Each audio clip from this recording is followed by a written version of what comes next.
Hi guys, it's Krista from Playing with a Purpose, and today I'm going to talk to you about schedules. If you're new here, my name is Krista and I'm a childcare provider for up to 5 children, and on my channel you'll find tips and tricks, all things related to childcare, shopping hauls, and the odd family vlog. One of the questions that I get asked often is whether or not I have a scheduled program. And today I'm going to share with you a little bit about how my day operates. I 100% believe that children need a lot of unstructured play.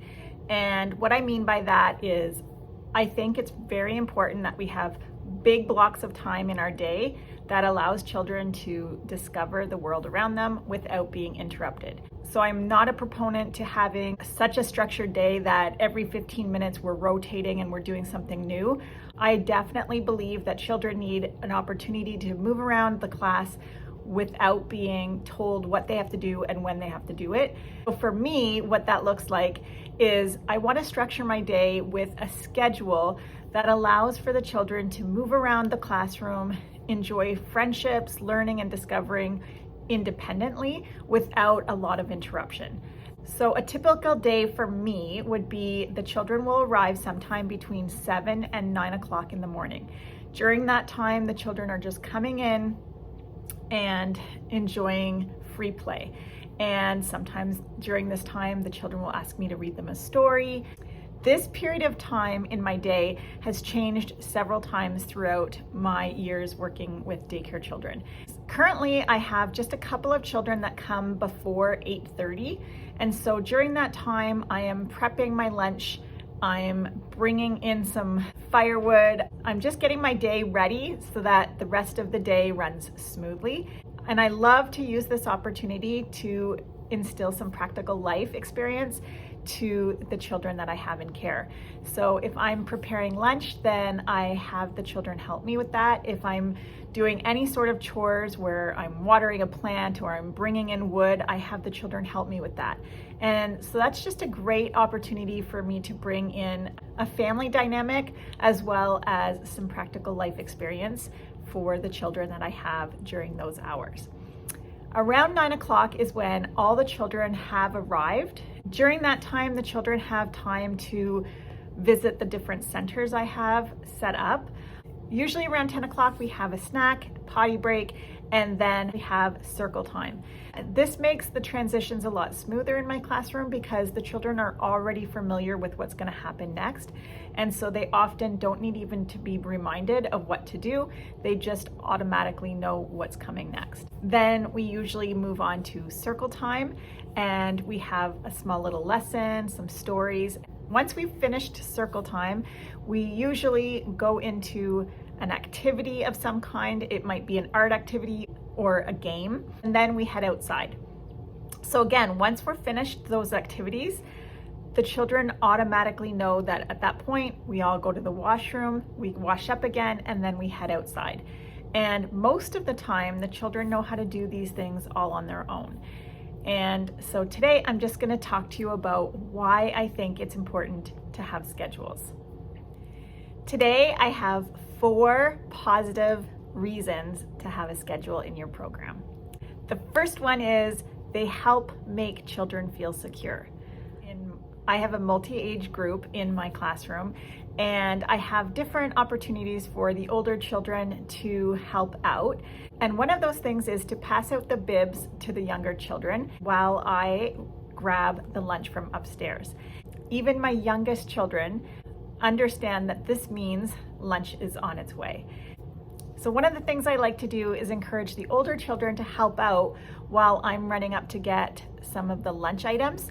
I'll have the older children hand out the bibs to the younger children.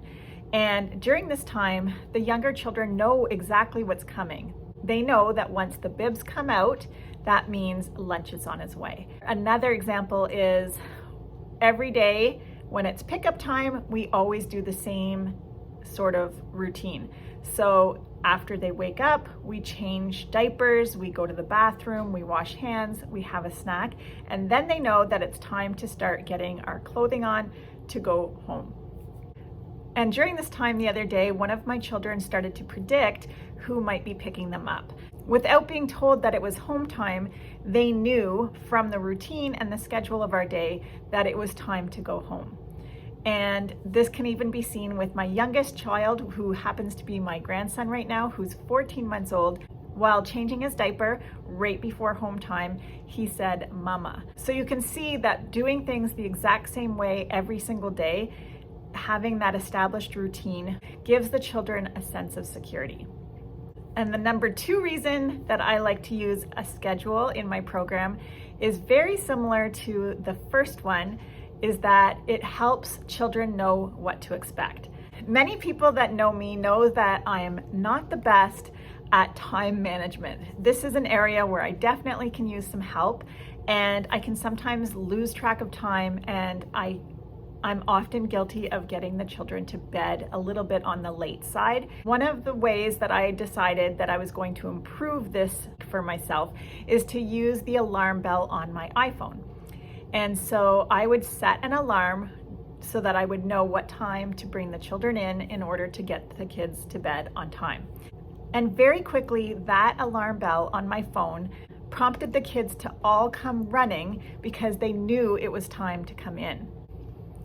The most fascinating part of this discovery was that this technique worked even better than my voice calling them. And often when I called them to come in, they often wanted a few more minutes to play, but this bell just prompted them, and independently, the children were able to come running on their own. Since this worked out so well, I picked up a little school bell, and the children love to participate in ringing the bell when it's time to come inside. What's also really interesting is around the time that we're about to have circle, I'll have some of the children ask me what we're going to learn about. Because we're doing things in a similar fashion every day, the children come to expect that we're going to have circle time after they've had some playtime. So this is a great way for them to get in the right mindset for learning. And another simple one is just after outside time, it's lunchtime. So when children predict what's going to come next, they definitely feel a lot more comfortable. The third way schedules will really help in your classroom is it helps reduce behaviors. Sometimes I like to use the first then method. So if a child is having a hard time with something, you'll say, first we clean up, then we go outside. First we're having a potty break, then we're going to eat snack. This helps motivate the children through transitions. And the last way that I find schedules help in my classroom is it helps to promote participation. One way is that children will learn to look forward to something. So if they love circle time, they learn to look forward to that time. Or if they love free play, they look forward to that time. One really small example is every day I take attendance in my classroom, and I just simply call out their name and the children say, "Here." This simple little routine has become such a favorite part of their day. They absolutely love it. It doesn't matter how many times we do this, they love this little routine. The older children will run over to our youngest student to help raise their hand, and even my youngest child has been taking attendance, and he has a smile on his face and he lifts up his hand to say that he's here. Another way that I like to help children learn what to expect is during the transition from my house to school.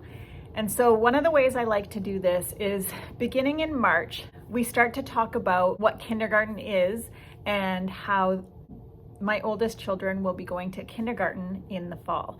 We'll start to talk about it during circle time, we'll read stories about it, and that will just give the children a better understanding that there's a change coming. One of the things I love to do here is have a celebration with all my daycare families and the child that's moving on, and we just have a little preschool graduation. And during that time, it gives the children a chance to say goodbye. We share memories of that child here at daycare, and it helps the children understand that this chapter has come to a close and that something new is about to occur. This also helps the younger children understand that as they grow up, they will move on to kindergarten. It's so important that children are not blindsided by such a big event in their life. And so it's not something that we want to take lightly, and it's something we want to prepare them for. And so this is another way that I like to prepare children through reading stories and discussion and a special celebration for those that are moving on to kindergarten. And this helps not only the child that's moving on to kindergarten, but it also helps for those children who are going to be missing their friend, and it helps them understand themselves that they will be moving on as they get older as well. These may seem like small things. Children need to have information given to them at appropriate times. If we don't prepare children for big changes, then you can't expect them to not have any sort of behaviors or feelings. And so this is something, like I said, we start talking about in March, and we begin to talk about all the things that they're going to look forward to when they enter kindergarten. I hope this quick little video gave you some ideas for how to structure your day. I definitely believe that children need a lot of unstructured time in their day, but I do like to have the bare bones, so to speak, so that children know what to expect in their day. I'm Krista with Playing with a Purpose. I'll see you next time.